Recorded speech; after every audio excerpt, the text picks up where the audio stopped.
26 de noviembre de 2006, Acapulco.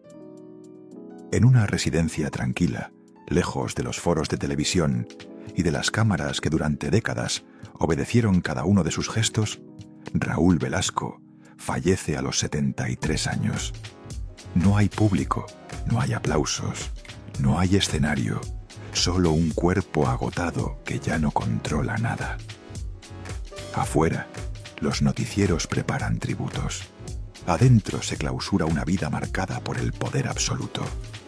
Pero lo verdaderamente perturbador no ocurre ese día, sino todo lo que comienza a salir a la superficie después.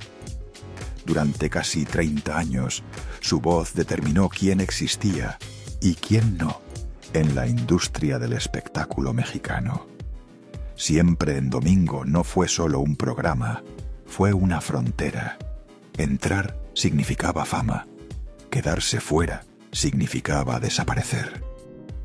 Los artistas consagrados lo sabían, las jóvenes promesas también. Y muchos aprendieron demasiado pronto que el talento no era suficiente. Había que agradar, había que someterse, había que guardar silencio. Con el tiempo, comenzaron a circular versiones incómodas, historias que no se contaban frente a cámaras, acusaciones que jamás llegaron a juicio, testimonios fragmentados que hablaban de humillaciones públicas, de vetos silenciosos, de carreras destruidas en cuestión de minutos. Se habló de un catálogo secreto, de favores exigidos, de puertas que solo se abrían a cambio de algo más que una canción. Y mientras el país celebraba cada domingo frente al televisor, el miedo se convertía en moneda de cambio detrás del escenario. Cuando el programa fue cancelado en 1998, el imperio se vino abajo sin previo aviso. El hombre que había vetado a medio espectáculo mexicano fue de pronto prescindible.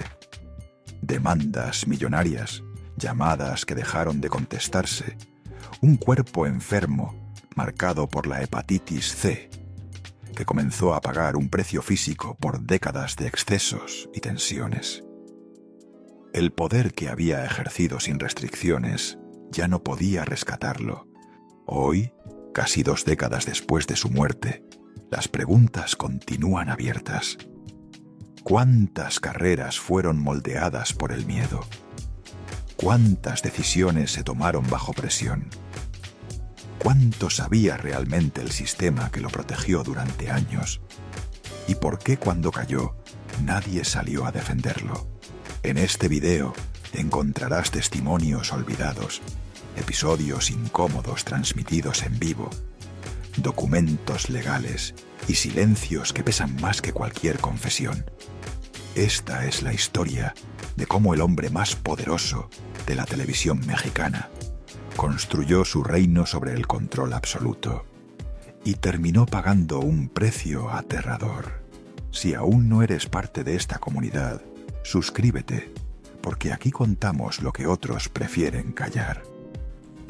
Pero para entender cómo llegó tan alto, primero hay que regresar al principio, cuando Raúl Velasco todavía creía que el poder podía hacerlo intocable.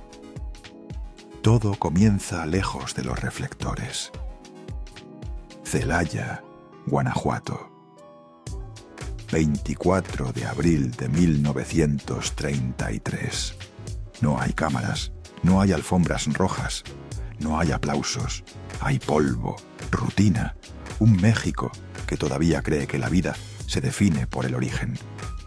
Y en ese mundo, Raúl Velasco aprende una lección antes de aprender a sonreír frente a un micrófono.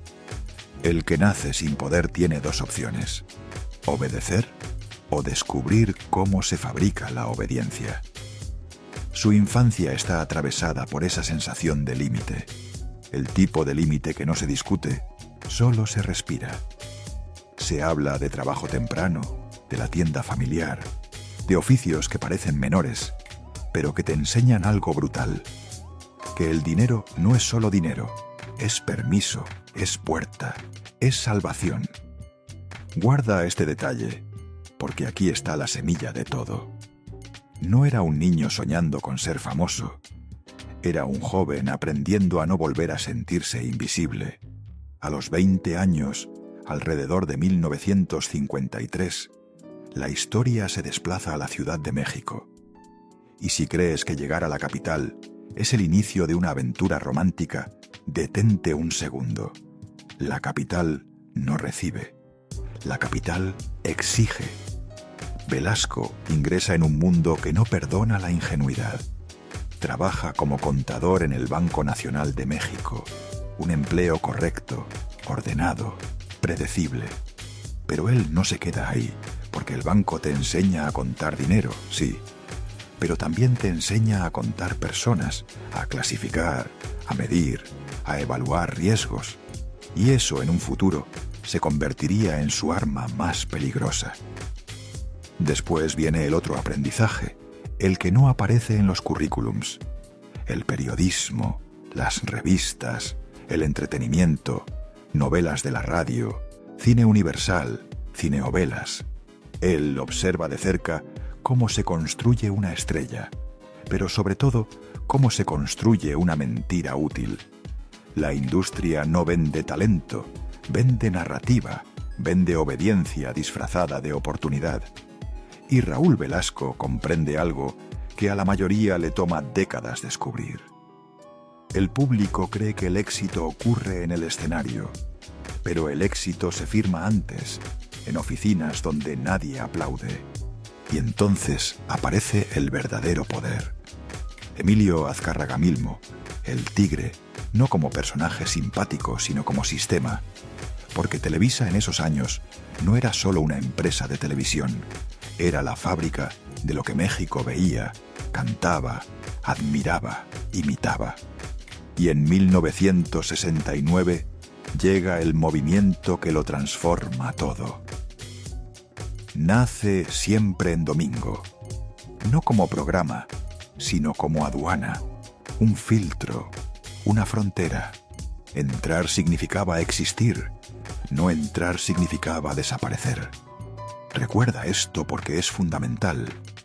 Velasco no se convierte en un conductor famoso por carisma, se convierte en el guardián de un ritual nacional. Domingo tras domingo, millones lo observan y sin darse cuenta, aceptan su autoridad como si fuera algo natural. Él presenta a unos, ignora a otros, decide quién regresa y quién no regresa jamás. Y lo más inquietante es que todo sucede con una sonrisa. Esa es la sofisticación del control. No necesita gritar si la cámara está de su lado. Con el tiempo, construye también una imagen doméstica, una fachada que funciona como coartada. Familia, disciplina, normalidad. Un hombre serio, un hombre que sabe, un hombre que protege el gusto del público. Pero detrás de esa fachada comienza a crecer otra cosa, una obsesión. La necesidad de imponer jerarquía, de clasificar a la gente como digna o corriente, de convertir el escenario en tribunal.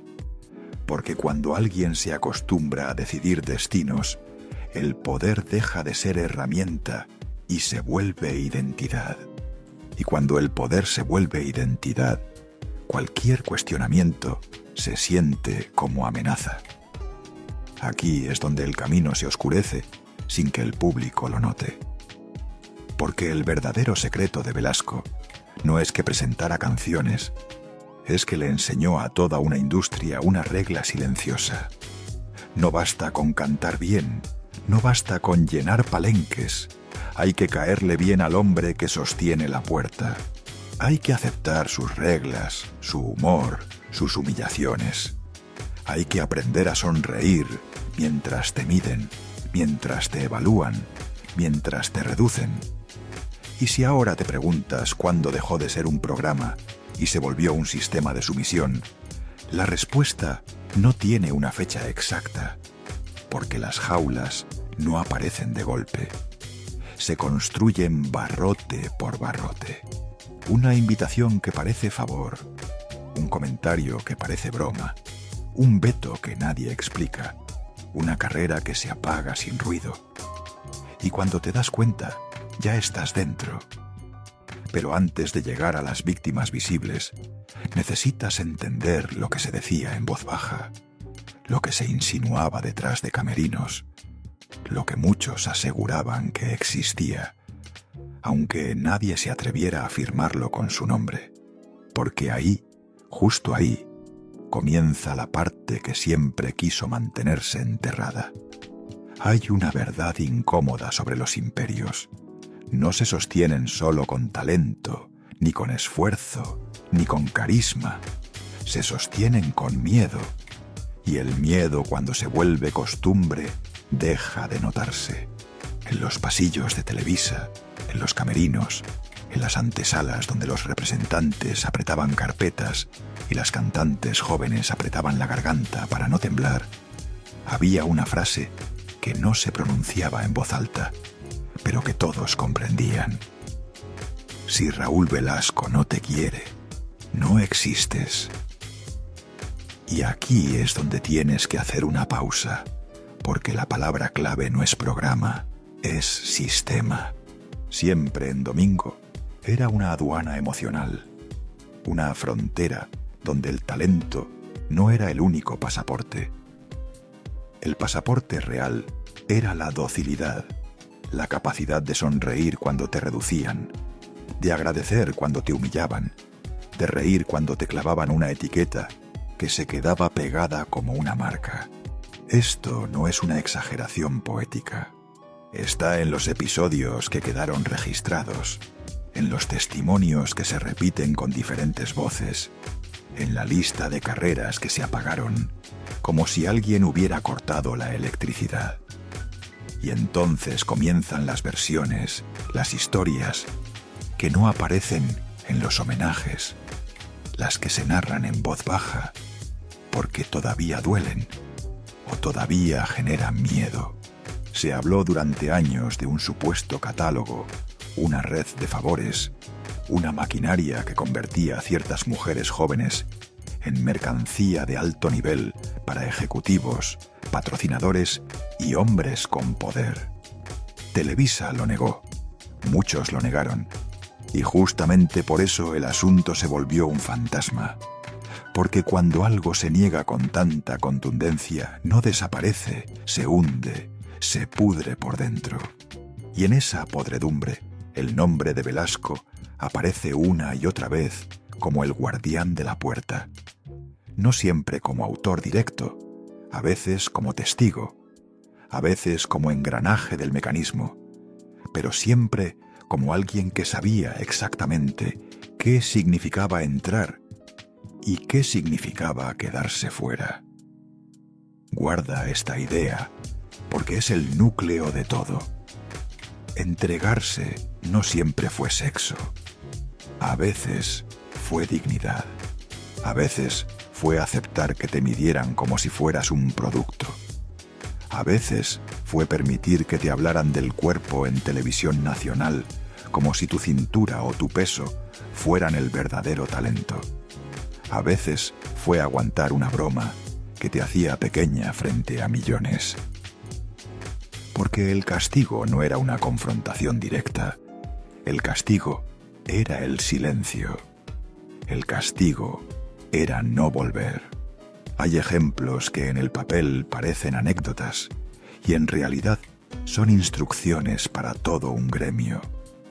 A Isabel Azcurán de Pandora le quedó marcada la presión sobre el peso, la amenaza velada de que el cuerpo era condición para existir en pantalla. Otras figuras recuerdan comentarios sobre piernas, curvas, belleza, como si el escenario fuera una balanza y Velasco fuera el juez que decide quién pesa demasiado para ser vista.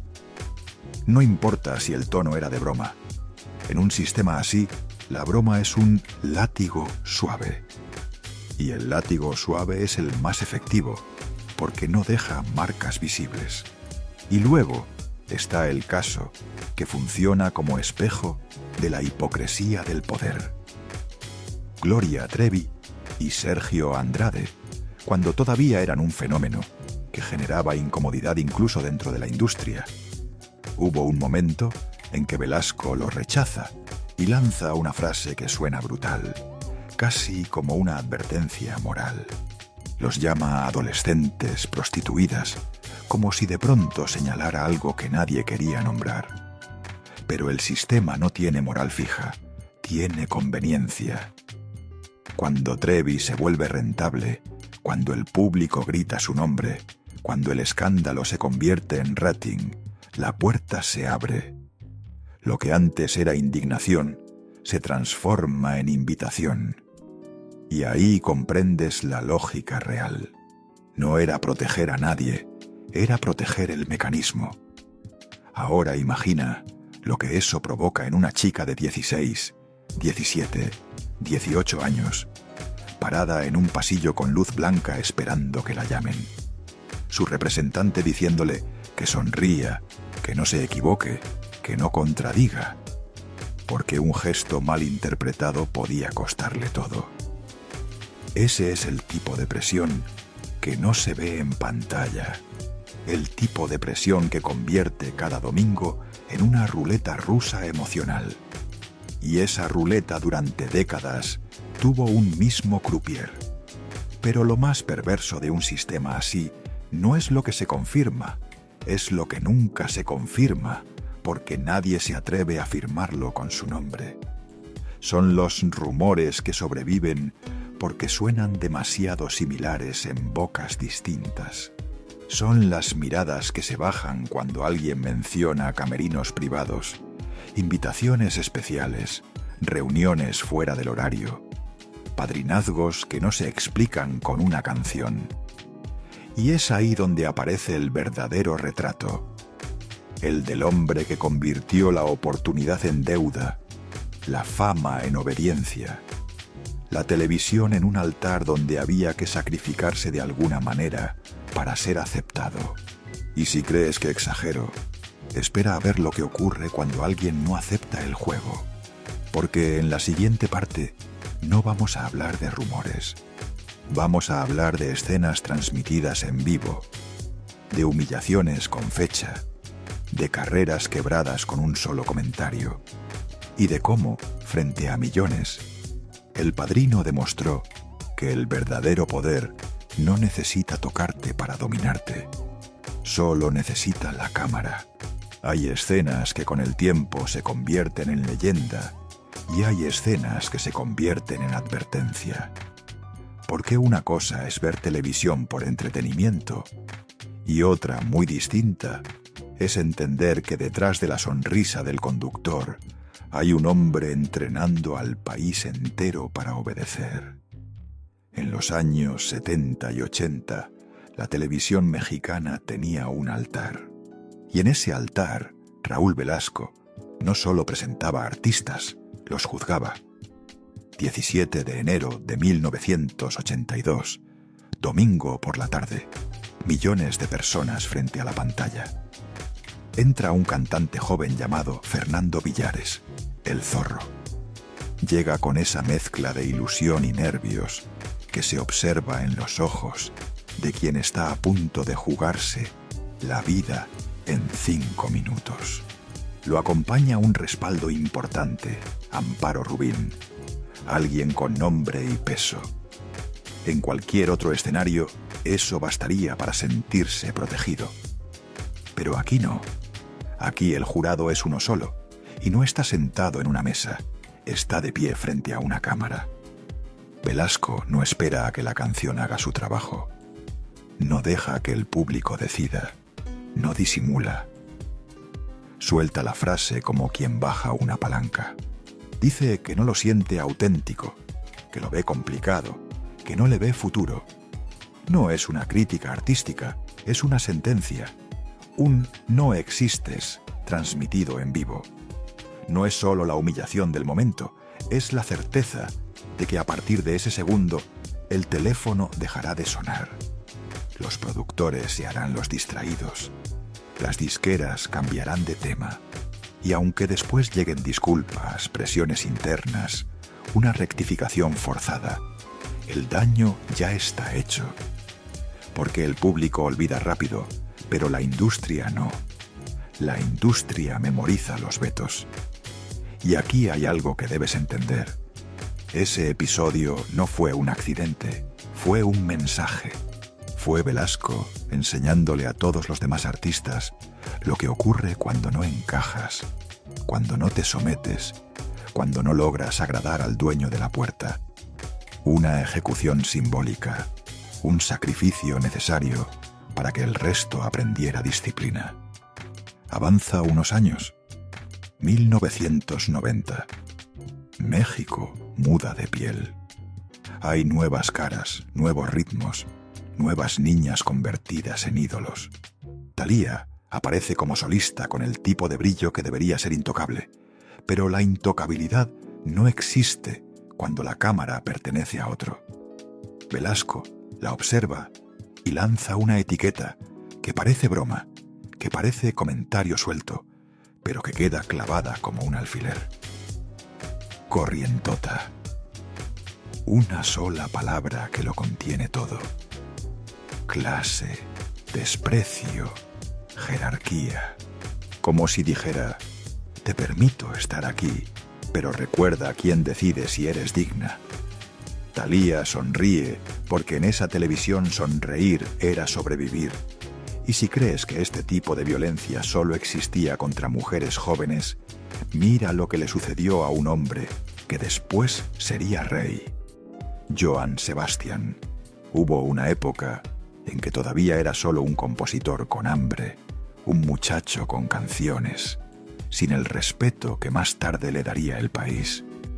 Velasco lo rechaza, lo minimiza, le niega el minuto que era oxígeno.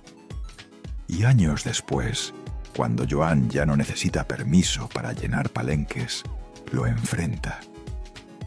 Le recuerda el desprecio en la cara, frente a cámaras, obligándolo a pedir disculpas. Ese momento es más significativo de lo que parece.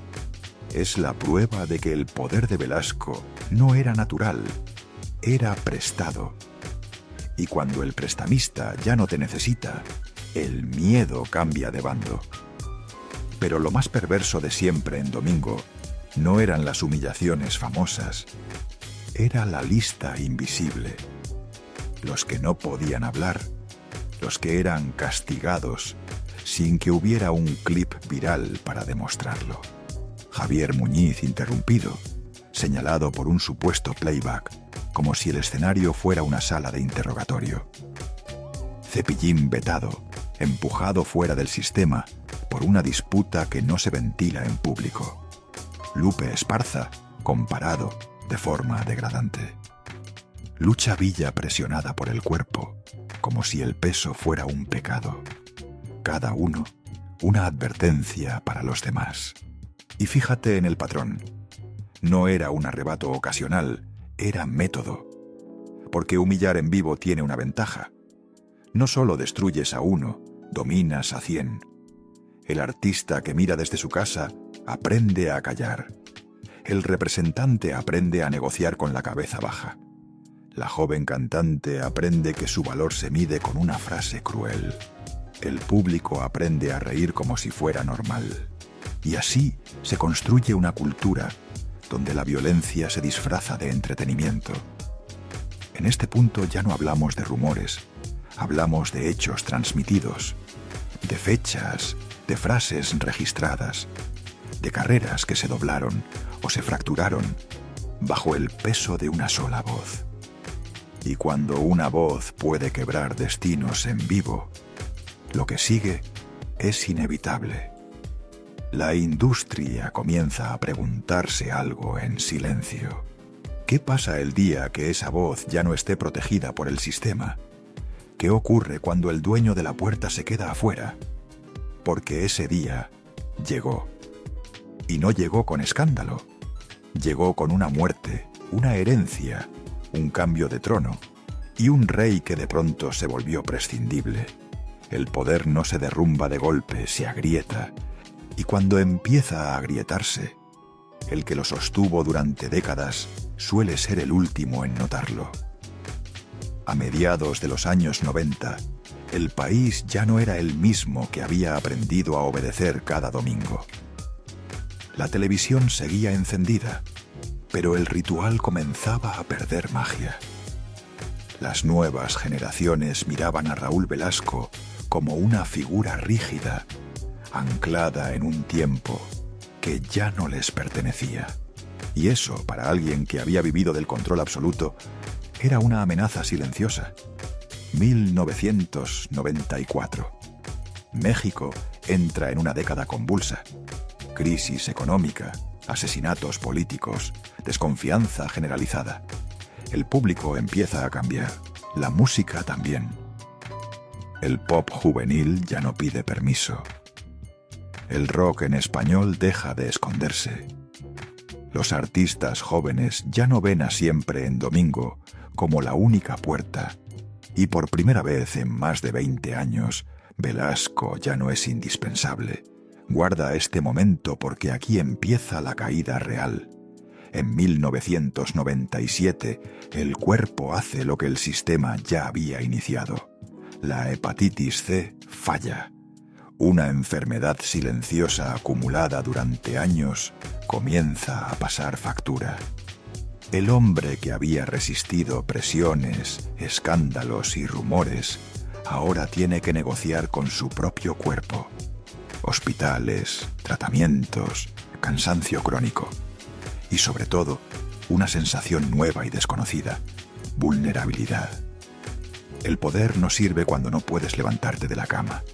Mientras tanto, dentro de Televisa, algo se transforma sin ceremonia. Las decisiones ya no pasan solo por él. El programa comienza a sentirse antiguo. Los ejecutivos hablan de renovación, de formatos nuevos, de rostros frescos. Y entonces ocurre lo impensable. En abril de 1998, Siempre en Domingo se cancela. No hay despedida épica, no hay homenaje a la altura del imperio, solo un comunicado. El ritual nacional se apaga como se apagan las luces de un estudio cuando termina la grabación.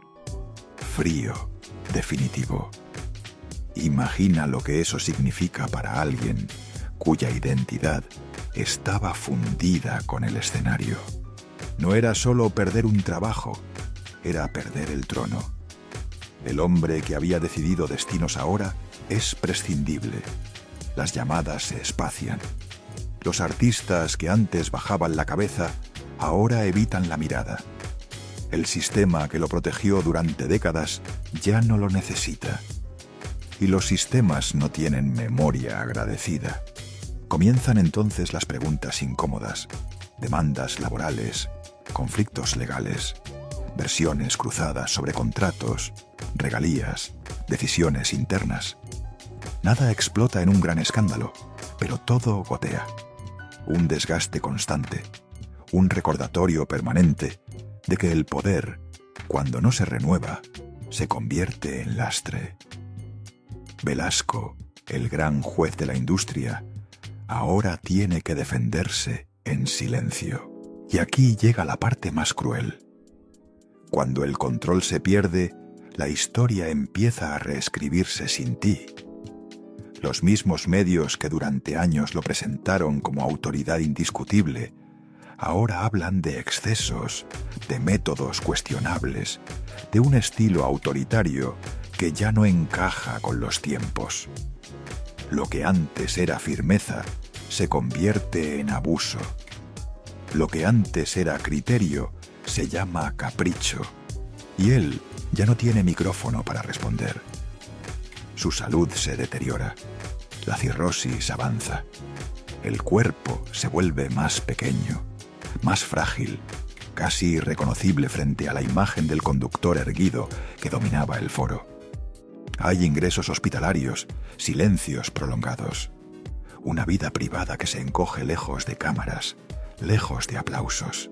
El hombre que había construido su poder mirando a todos desde arriba, ahora tiene que aceptar que nadie mira hacia abajo. El 26 de noviembre de 2006, en Acapulco, Raúl Velasco muere.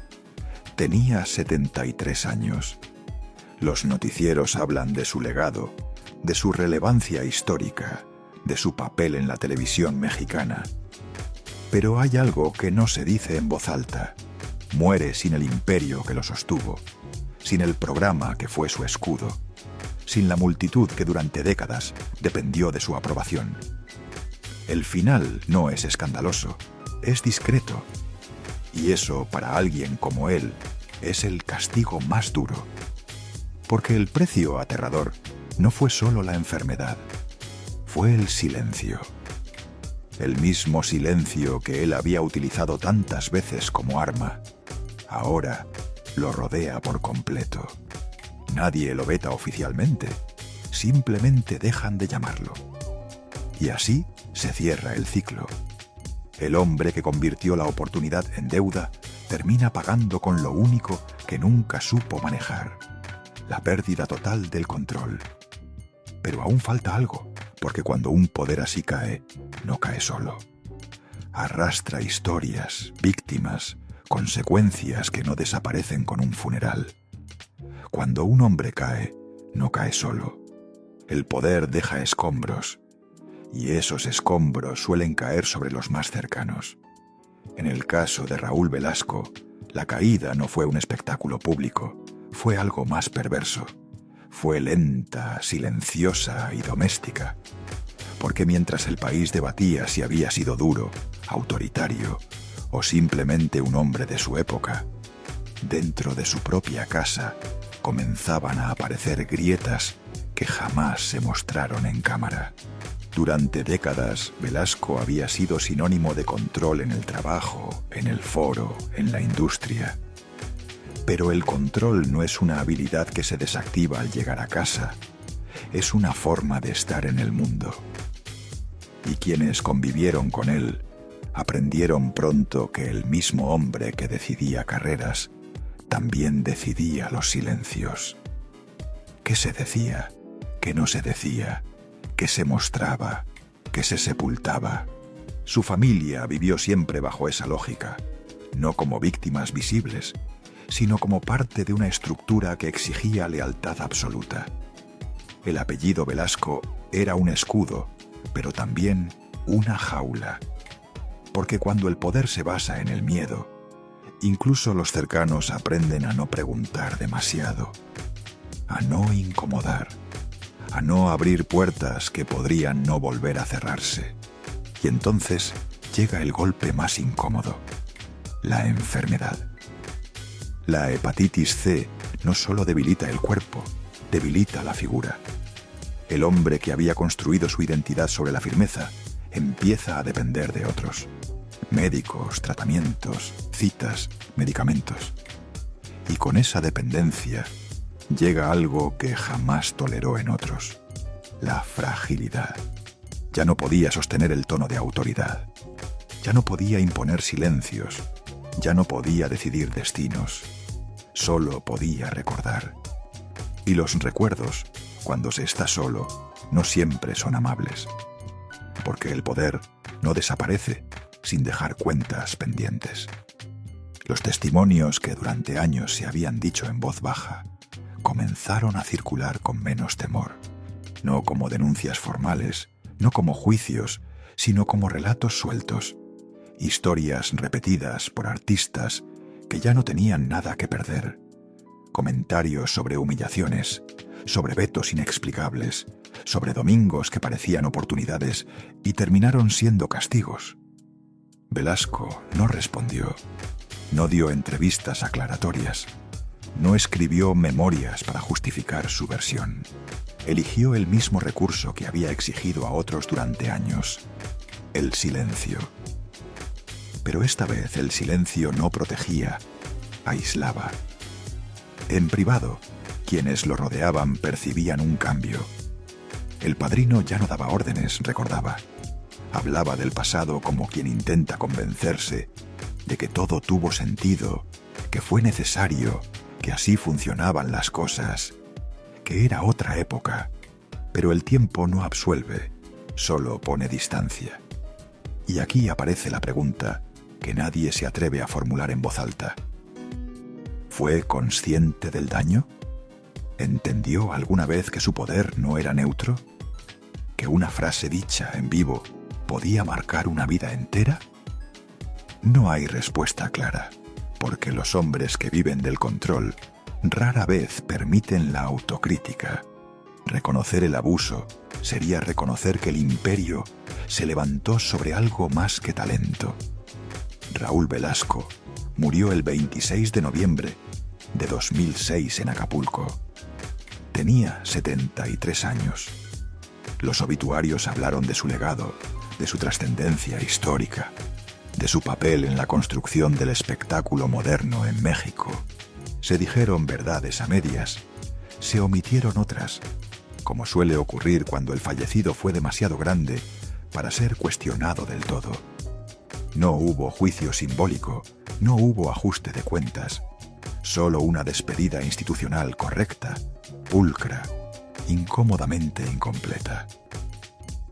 Pero el verdadero juicio no lo dio la prensa, lo dio el tiempo, porque hoy, cuando se habla de los excesos de la televisión, de los abusos de poder, de los padrinazgos tóxicos, su nombre aparece como referencia inevitable. No como monstruo único, sino como símbolo de un sistema que normalizó la humillación como entretenimiento y la obediencia como moneda de cambio. Ese es el precio aterrador del que nadie habla. No el que pagaron las estrellas que se fracturaron, no el que pagó él con su cuerpo enfermo, sino el precio colectivo. Una industria que tardó décadas en comenzar a mirarse al espejo. Y ahora, cuando las cámaras ya no lo enfocan y el miedo ya no funciona como lenguaje, queda una pregunta final. No para absolverlo, no para condenarlo, sino para comprendernos. ¿Cuántos Raúl Velasco fueron necesarios para que este sistema existiera? ¿Y cuántos siguen operando con otros nombres en otros escenarios, aplicando la misma lección? Porque el poder cambia de rostro, pero rara vez cambia de método. Si este tipo de historias te interesa, suscríbete al canal y activa la campana, porque aquí seguiremos destapando lo que la industria prefiere mantener en silencio. El problema con los hombres que concentran demasiado poder es que rara vez entienden cuándo su historia terminó. Siguen viviendo dentro de una versión de sí mismos que ya no existe. Para Raúl Velasco, el final no llegó con una confesión, ni con una disculpa pública, ni con un juicio que pusiera las cosas en su lugar. Llegó de una forma mucho más cruel. Llegó como llegan los silencios que no se pueden controlar. Después de su muerte, en noviembre de 2006, México hizo lo que suele hacer con sus figuras incómodas. Simplificó. Los noticieros hablaron del pionero, del hombre que impulsó carreras, del rostro de una época. Los homenajes esquivaron las zonas oscuras. Las repeticiones omitieron los momentos incómodos. El país decidió recordar al conductor, no al sistema que construyó. Y esa elección no fue inocente, porque cuando un sistema no se nombra, se repite. Hoy, siempre en domingo, es un recuerdo nostálgico para muchos. Un programa que reunía a la familia, que marcaba el ritmo de los domingos, que definió generaciones musicales. Pero detrás de esa nostalgia existe una verdad que incomoda.